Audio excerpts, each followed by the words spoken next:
All right, I'll be presenting today on the therapeutic use of non-ordinary states of consciousness in the treatment of substance addiction, um, from psychedelic psychotherapy to integrative health and beyond. Let me share a little bit about myself and how I got into this kind of crazy line of research. Um, I feel like I've lived a few lives in this life, with careers and chapters. My first career in my early adulthood was throwing rave parties and DJing, and it was a gas, and it was successful until addiction took hold of me in my life. So I have my own journey in recovery, starting in 2004, and from there just sprouted a new life and lots of gifts. And so second career there was I did a decade working with at a child protective services shelter, counseling and caring for kids for the county. Also got to go back to school and kept going until they wouldn't let me anymore. In grad school, I researched psychedelics for treating addiction, specifically ayahuasca. And then the past, I'd say 7 years, I've been working at Duffy's in addiction treatment, mainly in my new career as a psychologist. And then the past year, some of the stuff that I researched in grad school has kind of I've been working at a psychedelic assisted psychotherapy clinic in Santa Rosa, using ketamine. And then the past few years, I've just like been training hungry, post grad training. So, from EMDR to internal family systems informed therapy to, breath work, and then also dipping back into this like new renaissance of psychedelic psychotherapy. So, MDMA for PTSD, did their week-long training with that. And 5-day training for ketamine-assisted psychotherapy and some other stuff in there as well. So that's kind of what's converged in this way to bring me to today. So when first asked to do this presentation, it was on psychedelic. The request was for psychedelic psychotherapy, and I ambitiously felt inspired to broaden that to include non-ordinary states of consciousness for treating addiction. Because although psychedelic psychotherapy is like the latest buzz one, and it's probably one of the most powerful ways to achieve some very transformational experiences in the mental health world, there's some stuff we've been doing right that's also kind of touched into that theme as well. And so I'll talk about that as well. So first, we'll talk about what NSCs are, non-ordinary states of consciousness, briefly, a little bit about addiction and how it works. Then psychedelic psychotherapy for addiction, and then some NSC therapies and practices, integrative health practices that don't involve medicine. So this is a William James quote I love. Our normal waking consciousness is but a special type of consciousness, whilst all about it parted from it by the flimsiest of screens, there lie potential forms of consciousness entirely different. We may go through life without suspecting their existence, but apply the requisite stimulus, and at a touch, they are all there in all their completeness. No account of the universe in its totality can be final, which leaves these other forms of consciousness quite disregarded. So, there is not a consensus on non-ordinary states of consciousness. It depends on where you're looking from and who's looking and the perspectives and what we're using it for. So some basic ones, just to get us started, some foundational basic ones, is basically a way of sensing or perceiving or experiences that are different than the normal way we do in our routine day-to-day. Normal way we as humans, or normal also could be for us as individuals. There's ways to classify them. This form of classification seems to be kind of more geared towards what causes them. So that could be, you know, hit or miss. So there's pathological kinds, psychosis, trauma response, delirium, pharmacological, medicines, substances, psychedelics, right? Physiological, such as fasting, birthing, sleep, breath work. Psychological, meditation, music, rhythm, hypnosis. And then spontaneous, near death, mystical, and daydreaming. And then I just threw a couple of them up. You can conceptualize them on a spectrum. And this spectrum is just from like generally most ordinary to most non-ordinary, double negative. And I might just say, like, these classifications, they're not perfect. You know, it's like even the term pathological. One of my favorite TED Talks is one of like the original TED Talks from back in the day. It's Jill Bolte Taylor. I think it's called A Stroke of Insight, or that might be the name of her book. But her talk is about how she had this stroke, and she's a brain scientist, and in her experience from the inside, she had basically a mystical experience. Now, it's not to say that like strokes are good, but you know, it was very moving. It's like I can't watch it without being brought to tears, and it transformed things in her life and how she views the world and how she shares herself and her gifts. So I just kind of wanted to put something out there that like the means of doing it, there's something that doesn't matter so much about that. We're kind of getting towards a type of in this presentation, at least, a type of non-ordinary consciousness too, because there's a bunch of different kinds, but the ones we're going for are kind of the mystical or existential, transformative, healing. It's a specific flavor, and we can find it across different ways that it actually comes about.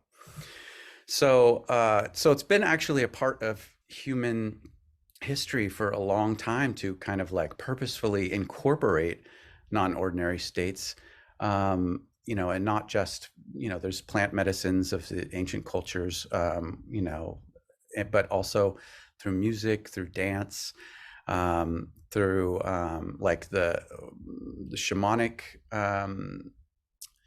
cultures. Is like, shamanic is a word that doesn't just stick with one culture. It kind of is broad. It's popped up in like many cultures around the world, but it's essentially like a folk healer who induces a non-ordinary state for the sole purposes of kind of gaining wisdom and healing in real world for his people. And that's like it's in the service of contribution.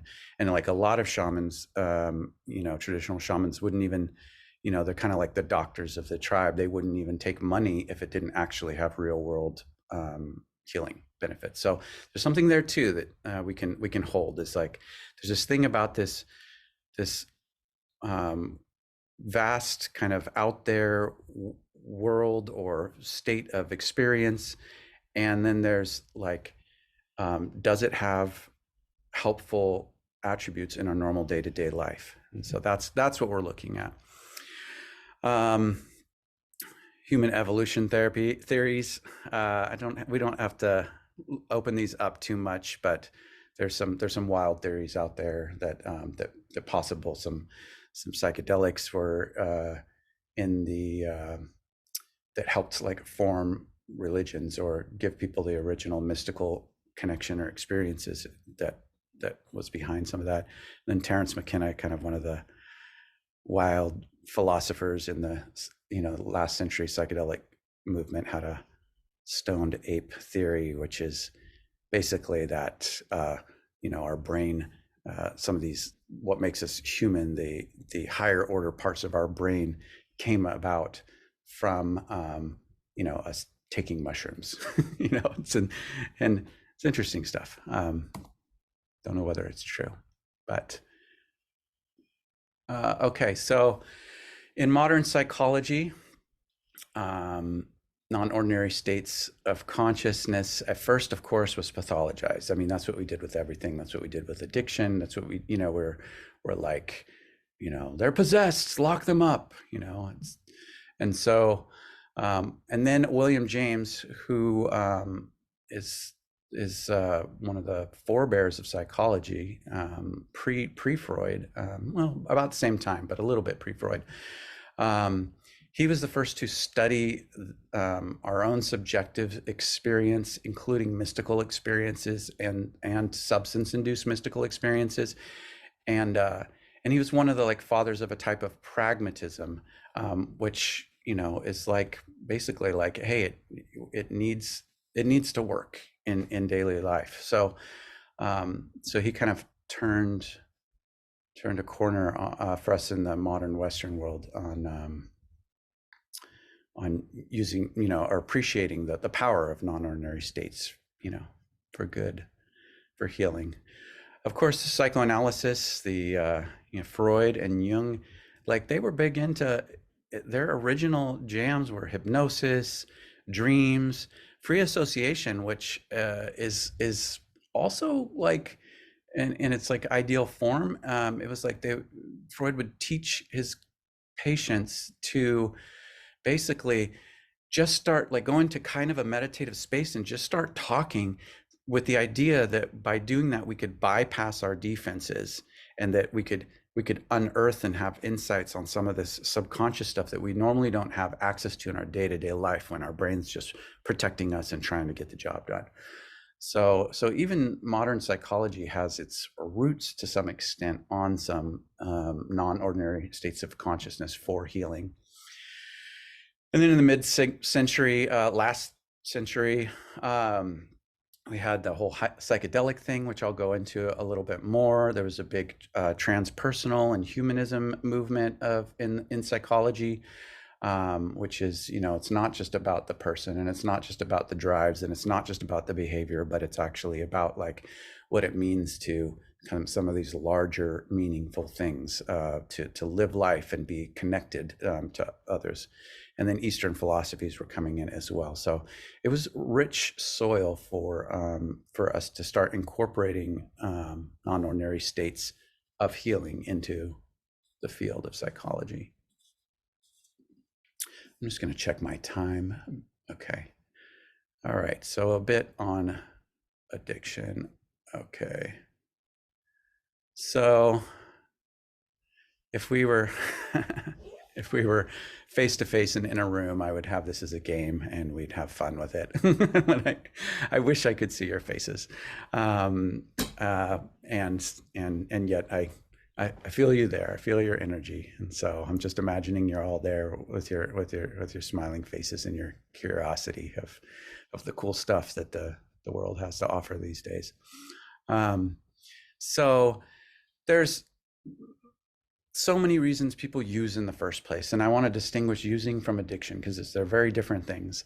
And some of my own recovery work and work in therapy has brought me to a place of compassion for why people use. People use originally, in my understanding, as adaptive, like basically like coping skills for life. We have good reasons for using. So addiction becomes something else, and I'll explain a little bit how that happens or why. But I wanted to say that a lot of the reason people use is to meet legit human needs, right? And so we can kind of hold that too when we get into recovery, because we still have the needs that we need to meet, right? All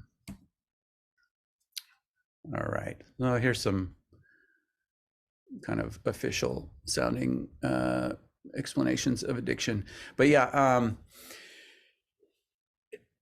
so the problem, the nature of addiction itself, and it doesn't just live with the drugs, is this kind of like inability to stop, this drive to continue to do it despite consequences, not being able to control it, as it kind of brings us away from ability to show up in our life and in our social relationships, and in our obligations and in the things that matter to us and that we value and that we enjoy doing. It's at the expense of them. And then in the case of substance addiction, it also has this part of tolerance and withdrawal, although it actually in some behavioral addictions too, there's these symptoms as well. Oh yeah, so these are some of the symptoms that I just mentioned. And I'm going to keep going.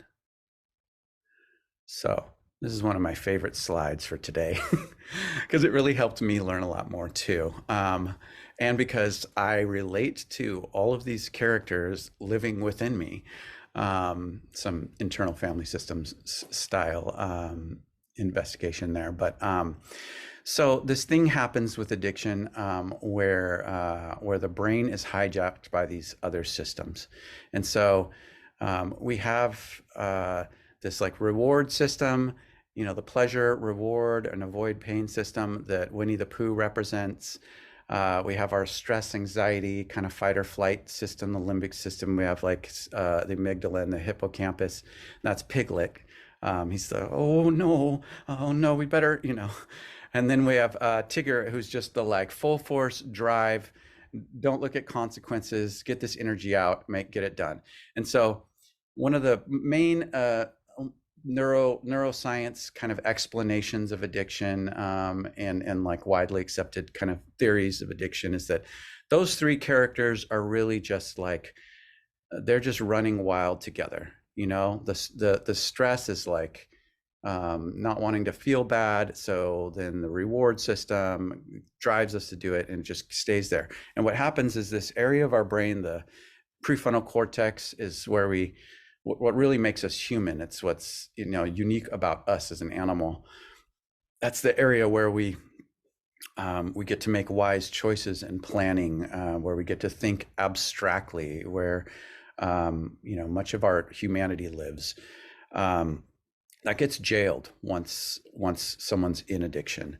And then more recently, I don't know if it's more recently, but you know, kind of another piece that I've more recently learned about is this default mode network, which is basically the areas of our brain, the system that is self-focused. So when we're not focused on some task, then we are like kind of autopilot is this like self-absorbed state.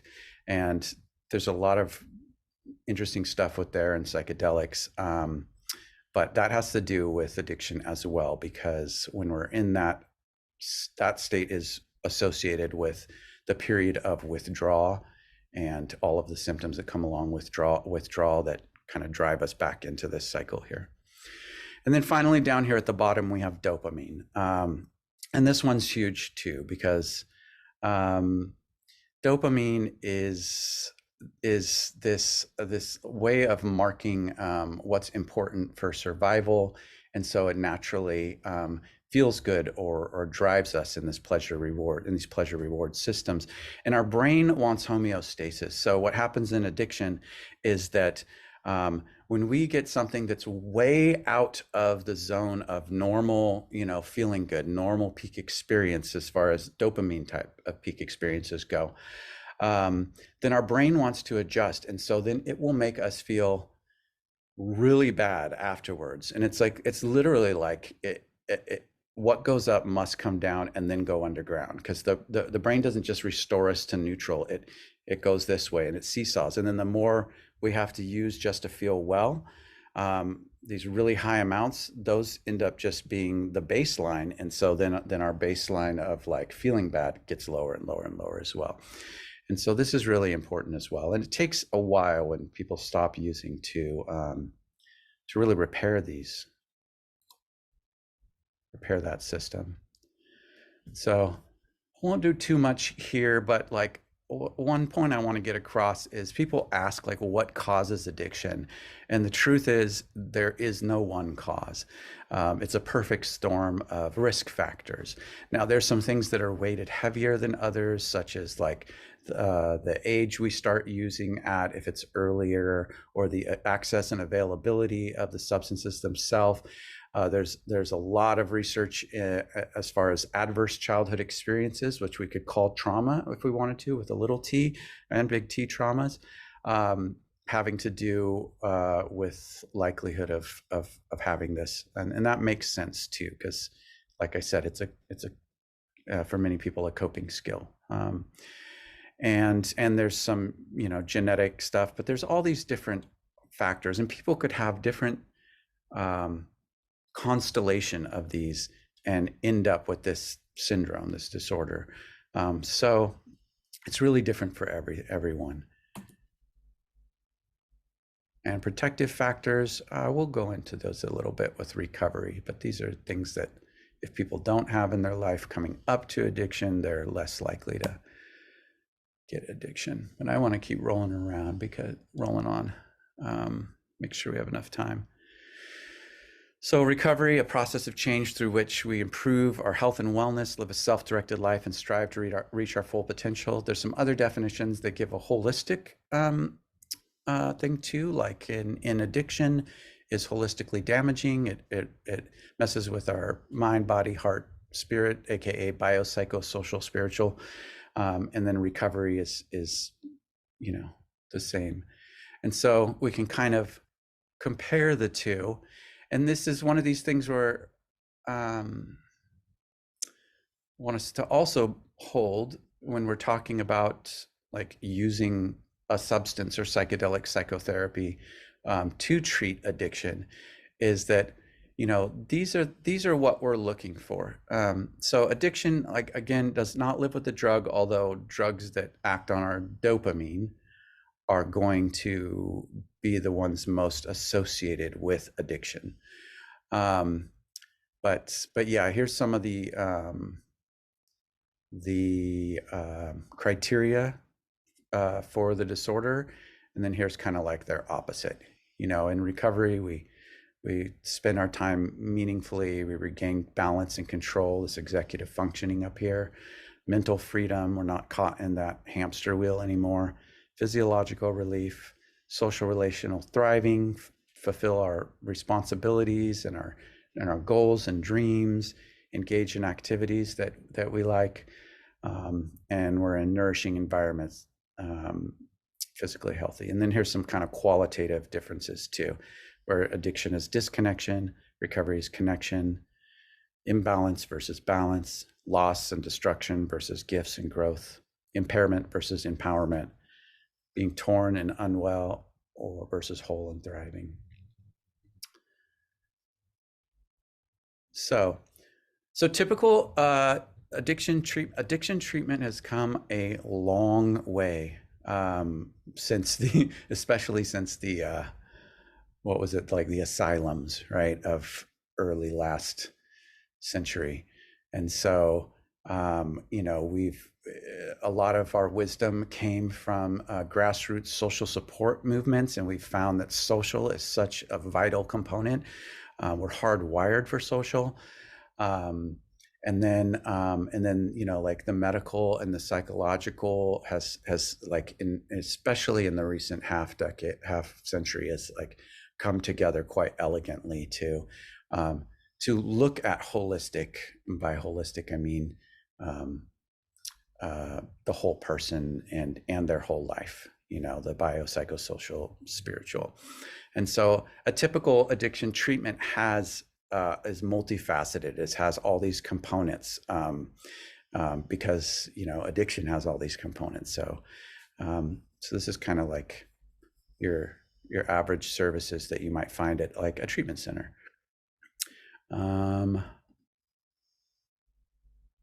And then some, like when we zoom into the actual type of mental health or medical treatments, some of the mainstream, like evidence-based, are these here.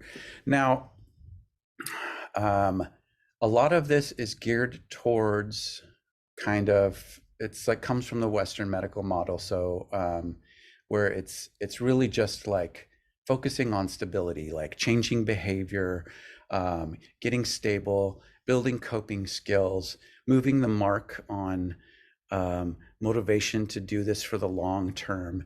And so that's absolutely necessary. I forget her name, but she writes the book Dopamine Nation. I think she's like the head of addiction something at Harvard, but says something like even just like forcing a month without being able to continue to like hit that dopamine thing can do worlds of difference to help the brain do its natural thing to restore. So that's really like a foundation from which to build recovery. And so a lot of the things focus on that in our mainstream treatments. It's like first things first. Some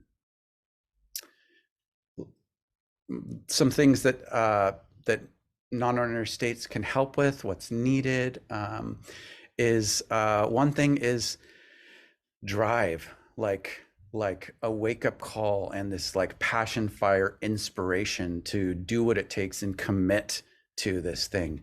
A lot of people who work in treatment, I'm sure can relate to, and people I supervise at Duffy's, this comes up a lot, is like, you know, when there's people who really aren't at that spot where they're really driven or sure they want to do this, sometimes it feels really helpless for us as providers.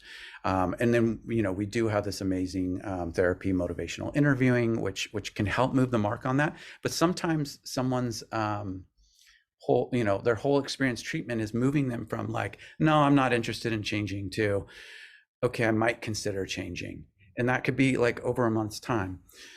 So one thing that NSCs can help with is this, like this fire. Now, a lot of people get this naturally through like bottoms, or the gift of desperation, as they say in 12-step programs, moments of clarity, near-death experiences in their addiction. Like for a lot of people, that is enough to light a really big fire, to blast you out and be like, what the hell am I doing? This is not what I was supposed to be doing with my life.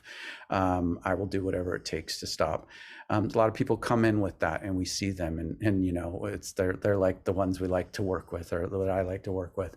But not everyone gets those types of experiences that sparks that drive. So that's somewhere where an induced experience can help with.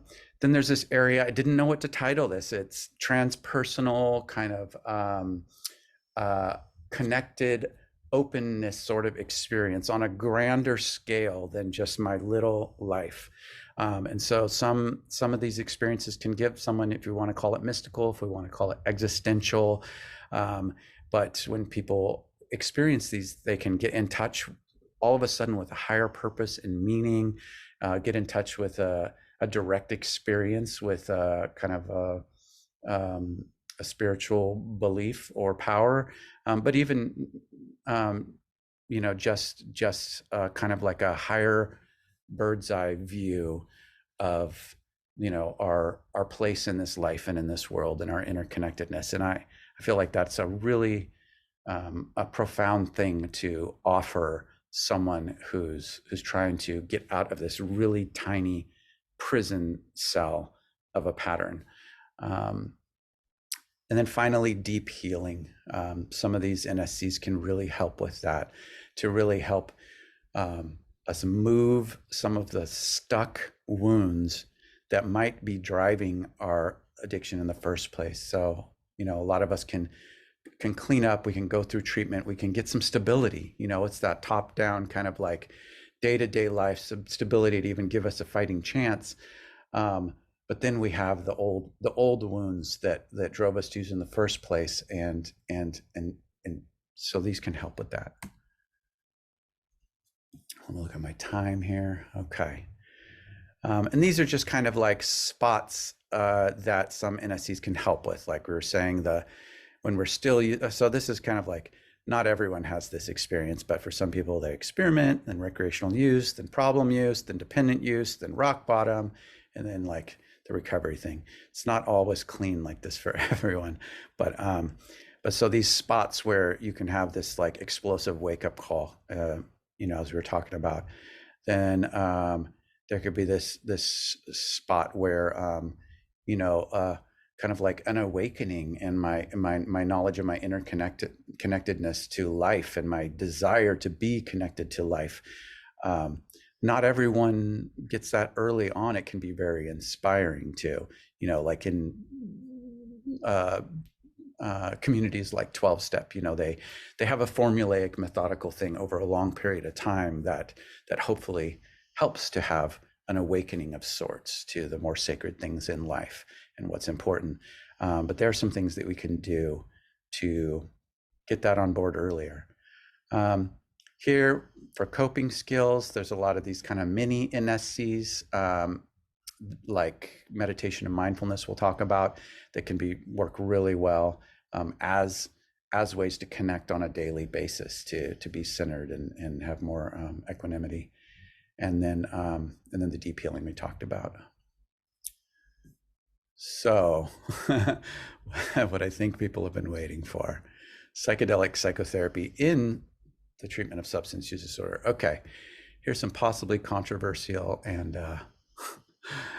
interesting stuff. Suddenly the room lit up with a great white light. I was caught up in an ecstasy which there are no words to describe.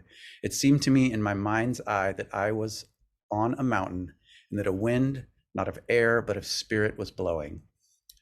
And then it burst upon me that I was a free man. I'm getting a little bit choked up. This is Bill Wilson,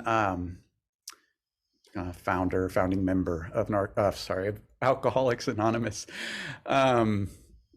And this is how he described his initial kind of revelatory mystical experience to that followed from into a life of sobriety and building a community around that.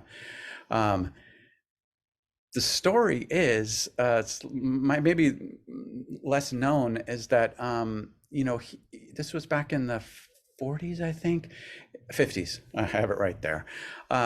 That he went into this like hospital in upstate New York where they had this like kind of experimental Townes-Lambert cure, which was a cocktail of psychedelics to treat alcoholism.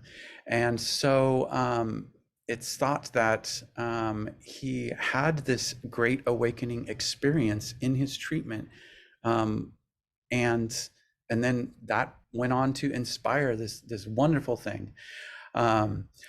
He was also, a huge advocate for LSD at that time. There was all this research going on, which I have here, and so he had his hands on that. He did LSD, in kind of like therapeutic settings, and he was basically like, yeah, this is the same experience I had, similar experience that what like inspired me to quit drinking and form AA.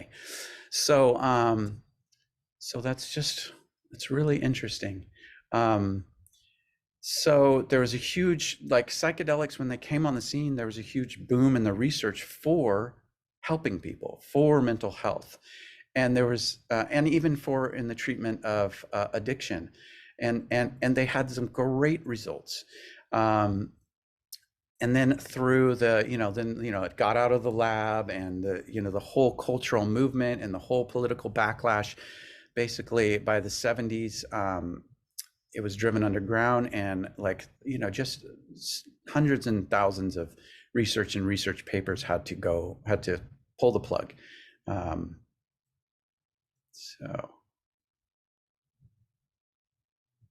So we'll get into a little bit of the nitty-gritty here. So some of the ones, since the psychedelic renaissance has been occurring in the past decade or so, it's come back to be a useful tool. So I'm looking at it here for substance use disorders, for treating substance use disorders. And we're talking about psychedelic-assisted psychotherapy, which is not just taking the substance, but it's a whole protocol to help. But for, psilocybin and drinking, there's been some great things.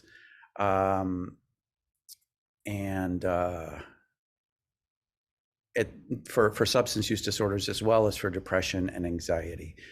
Iboga is this African root that is just doing wonders in the research for opiate withdrawal, and like lasting abstinence, even with a single dose. It is not legal here. Most of these, by the way, are not legal here. It's like it's still unfolding. ayahuasca, which is what I focused on for my dissertation research in grad school, the vine of the soul, a brew taken that the indigenous people have been using for centuries down in the kind of Amazon, Peruvian area and some other areas, just seems to have a lot of positive effects, especially when combined with other treatment components. Legality, it's also illegal here. There are some ayahuasca churches that kind of can have their members do that. MDMA for PTSD is what it was studied for, and man, I was just so moved by the training I went to on it, and to see, we got to see how it looked with the participants, and it was just incredible and powerful. And there's some research on it for alcoholism, some promising research on it for that as well in the recent renaissance. And so that's looking like the next one to roll out. The FDA is working with MAPS, Multidisciplinary Association of Psychedelic Sciences, who did all that research to hopefully, they keep saying next year, so don't quote me on it, but next year. Ketamine, it's a dissociative anesthetic. It's a little bit different category than a lot of other psychedelics. It's not technically psychedelic, but it's in the genre, right? And the experience of non-ordinary states can be very similar, as well as their healing results. Has some great research as far as alcoholism, alcohol use disorder, and heroin. Some people had 50% survival rate at 6 months in comparison with just one session. Generally, it's gold standard or mainly used for treatment-resistant depression these days. It's legal, it's widely available, and typically the whole therapy process is, several sessions. And then peyote, I won't really go into that much. It's probably the least available and not rolling out, but there's some really cool stuff that it can help with, and it's protected for like Native American communities or the Native American Church. So that is an asset in certain cultural circles.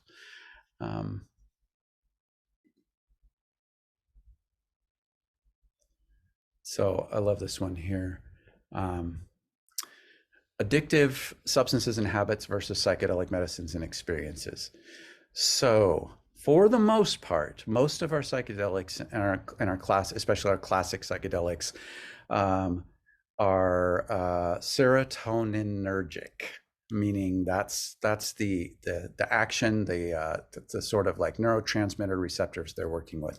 Whereas the classic substances of addiction are dopaminergic, dopamine, which is that pleasure, reward, drive behavior where addiction lives. And even the behavioral addictions live in the dopamine place. That's what, and there's a whole thing about our whole culture nowadays with tech and video games and porn and like the whole, there's a whole argument that we're all getting kind of like sucked into some sort of, it's hard not to be in some sort of addiction, but that stuff lives with the dopamine. So the brain systems, we talked about that for, sorry, I'm pointing, but you can't see my finger. The brain systems we talked about with typical addictive substances and behaviors. The brain systems mostly for psychedelics is it actually connects the prefrontal cortex, the area that makes us human and gives us wise choices, connects it back, it strengthens it, brings it back online. So it does the opposite of what addiction does. And it differs a little depending on the psychedelic and the psychedelic, but they generally mostly do this. Psilocybin, ketamine, um, um, uh, most of those on those lists. Also, it's seen to dampen or kind of tone down the default node network, that place that I said that our kind of self-absorption lives, the little ego. And so this ego dissolving experience into something greater purpose, greater values, greater belonging in this life and in this universe. And then, is seen to be more connected to the prefrontal cortex when our ego network goes down. And so this can be really, really helpful, because the ego is kind of like what's really like trying to survive in this little me, right? And a lot of these values we've seen in spiritual circles and in 12-step circles. It's like this is the science version of it, but it's very complementary, and it's nothing new. And then interesting stuff with so many of these psychedelics, that where addiction is, neurodysregulation, it's like disconnecting and imbalancing our brain so it can't function more, and in some cases even like damaging the cells depending on the substance, or killing them. That a lot of psychedelic psychotherapy actually, when they look at it in the neuro field, is like promotes neuroplasticity, that ability for us to be connected and to learn and grow, and neurogenesis, which is like new connections or strengthening the spines of our neuronal dendrites. That's the extent of my neuroscience, so I'm going to go on. And this just kind of says that again. Some of the psychedelic benefits, it disrupts that hamster wheel cycle with all of our poo corner friends here, and gets us back in a balance, and some other things. It connects parts that were fragmented. It, in the case of MDMA specifically, it can calm or dampen the part of our brain that's fight or flight, that amygdala, hippocampus, piglet character, making it a perfect place to like digest wounds and trauma safely, and lots of other good stuff. Let's look at the time. All right. And some of the psychological benefits is cleansing, catharsis, moving those emotional wounds, a unity love experience, which is like, what I wanted my whole life, in life, feeling like I belong here, revelation, a wake-up call, reality check. We talked about that. Inspiring new meaning and purpose, freedom from depression, anxiety, especially in the case of ketamine. It has like a secondary effect aside from the experience that makes connections, but a secondary effect of being a moderately lasting antidepressant. Reflection, insight, inspiration, sense of reverence, awe, gratitude, and then the mystical stuff we talked about, which is, by the way, spiritual experiences are associated with, in the research, are associated with mental health and recovery. Like so. All right, I'm going to blast through this, but this is like, if we were to zoom in on what psychedelic psychotherapy process looks like, this is kind of like the mainstay. It's like we do our normal stuff we do as clinicians to make sure they're a right fit and plan their treatment. Then we have this stuff called preparation therapy, which is really to like handle logistics and get their head in the zone, and to set intentions, because set and setting are so important in psychedelic psychotherapy. And then we have we hold space for them to have an experience, and it could be an inward experience for them. It could be an outward experience, or it could toggle between. But we really want to just facilitate them doing their inward work. And then integration is this process of getting together with them for therapy sometime after their experience, to help them digest and make sense of it and roll it out in a therapeutic, helpful, powerful way into their life. And there's some things that we can do to help that. So I'm just gonna fire through that up. Yeah. and you guys have this, these slides you could take a look at, but I just essentially talked about that stuff quickly. So I got 11 minutes until Q&A. So the availability, so it's like people are like, okay, well, psychedelic psychotherapies are amazing. Can be, not for everyone, not a magic bullet, but can be amazing for some who's it's right for. And how do we get into it? How do we serve our community?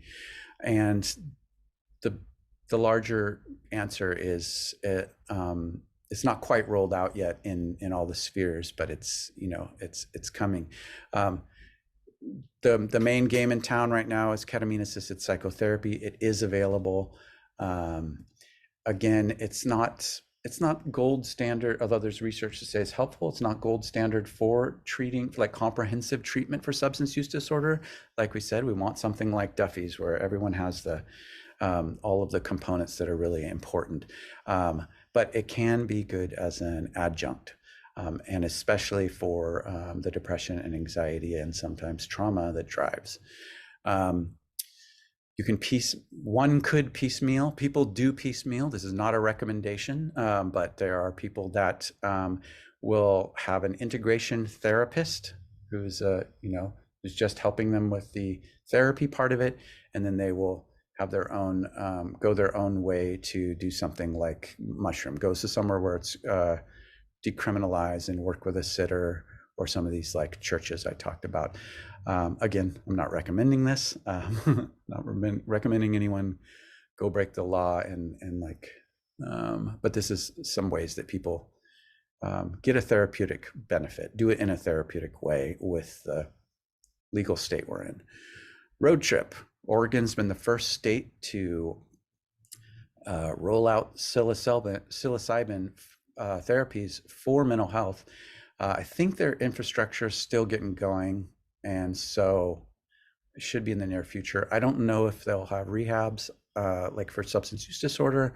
That would be a really interesting thing.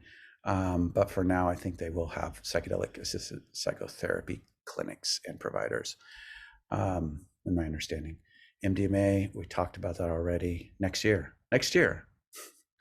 Iboga based. So these ones are all abroad. It's like if this can be really helpful, but you need to go somewhere else. It does need to be medically supervised. It's one of the few in these therapies that has a little bit of a medical safety issue. So it needs to be under supervision, where people have take your blood pressure and check your vitals and stuff like that. And then ayahuasca bases, they're mostly in South America. There are some rehabs that I studied in my research project that do pretty well in the jungle. And then there's hybrid. I came across this one place, Nature Care programs, where they do, I think, like a relapse prevention or outpatient program in state, and then they take trips to go do the ayahuasca, but with all the therapeutic elements. So that's where we're at with that right now. And so my last 7 minutes. So what can we use? What can we? How can we access these powers in ways that don't involve medicine? And so these are some things that that I looked at in this research project that I did for this presentation.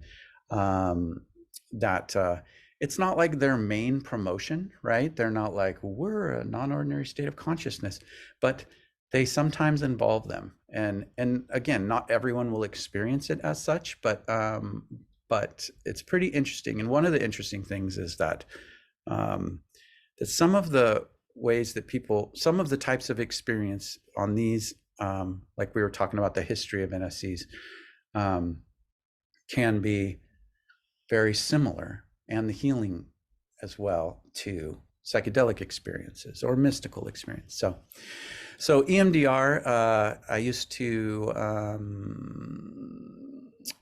provide this at Duffy's at one point, mostly for veterans with trauma. And not everyone experiences this like this, but they part of its technology is it has people do this type of thing, which it's not technically hypnosis, but puts the brain into a different state so that it can digest and move old wounds. And so it's really cool technology. And like I've had people that did it where they described their experience while we were doing it they were like, oh, this is like a psychedelic experience. So internal family systems as well.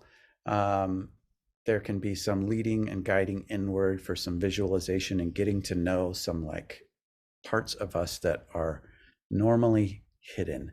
And so that can, when we're exploring the inner landscape of the psyche, that can also be a very healing NSC for addiction. So mindfulness is like it's huge in meditation. It's huge in mental health right now, and it can definitely be a form of non-ordinary states of consciousness where we are not being run by all of the poo corner animals, but we are bringing in that and the ego, but well, that was a poo corner animal, but we're bringing in a spaciousness and so there's been lots of good studies to show mindfulness-based stuff for addiction, treating addiction, and helps with a lot of cool stuff. But since we're in a rush, I'll keep going and I won't just read everything.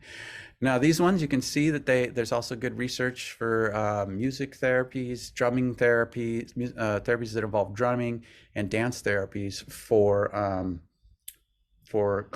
complements to treating substance use disorder.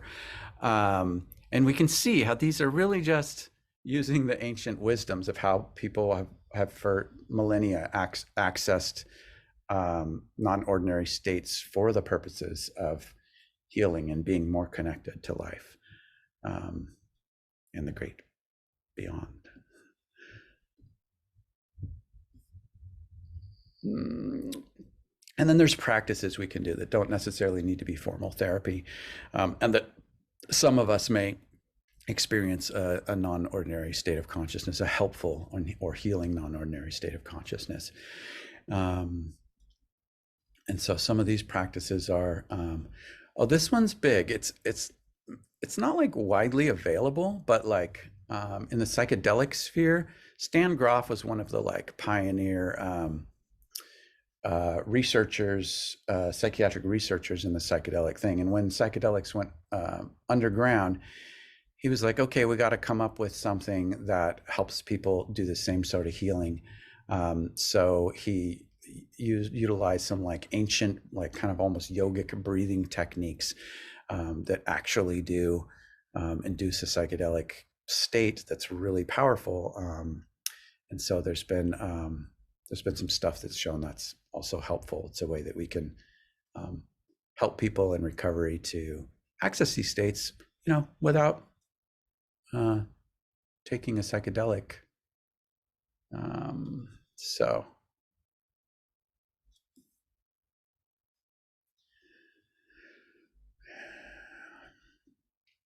And mind-body practices, good stuff there as well. Whoops. Hey, how do I go back? No, don't thank you yet. The last one is positive psych. I love positive psych and the science of happiness. It's the science of well-being, science of thriving, and there are lots of practical things.